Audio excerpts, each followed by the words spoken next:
দুর্গাপূজা তো চলেই এলো, অনেকের হয়তো শপিং হয়ে গেছে, আমার এখনও শপিং হয়নি। তাই আজকে বেরিয়ে পড়লাম পুজোর শপিং করতে। প্রচুর কালেকশন দেখে আমার তো চোখ ধাঁধিয়ে গেছিলো।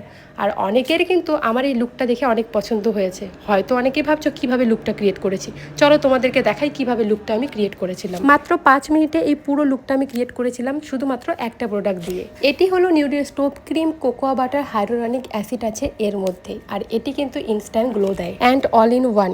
প্রথমে আমি স্টোভ ক্রিমটা ভালোভাবে মুখে লাগিয়ে নিলাম। স্টোভ ক্রিমটা লাগানোর পর একটা আলাদাই গ্লেজ চলে আসে, দেখতেই পাচ্ছ কত সুন্দর লাগছে ফেসটা। এরপর ফাউন্ডেশনের সঙ্গে স্টোভ ক্রিমটা মিক্সড করে আমি আমার ফেসে অ্যাপ্লাই করলাম এবং ব্লেন্ডারের সাহায্যে ভালোভাবে ব্লেন্ড করে নিলাম। আর খুব তাড়াতাড়ি কিন্তু এটা ব্লেন্ডও হয়ে যায়।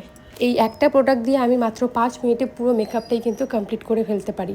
লাস্টে একটু হাইলাইটার হিসেবে স্টোভ ক্রিমটাকে আমি লাগিয়ে নিলাম। মুখের মেকআপ তো আমার কমপ্লিট। এখন আইব্রোটাকে একটু সেট করে আমি লিপস্টিক পরবো এবং একটু কাজল পরবো। আর যেহেতু আমি বউ মানুষ, সিঁদুর যতক্ষণ পরবো না একদমই মেকআপটা কিন্তু কমপ্লিট হয় না। তো শাড়ির সঙ্গে ম্যাচিং করে একটা লিপস্টিক পরে নিলাম, কাজল পরে নিলাম।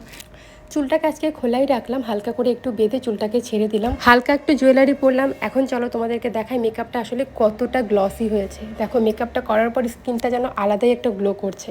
তোমরাও যদি আমার মতো এই প্রোডাক্টটা পারচেস করতে চাও, অ্যামাজন, ফ্লিপকার্ট, মিশোতে পেয়ে যাবে। এমনকি কিউআর কোড স্ক্যান করেও তোমরা পারচেস করতে পারো। ঝটপট যাওয়ার পারচেস করে নাও। টাটা।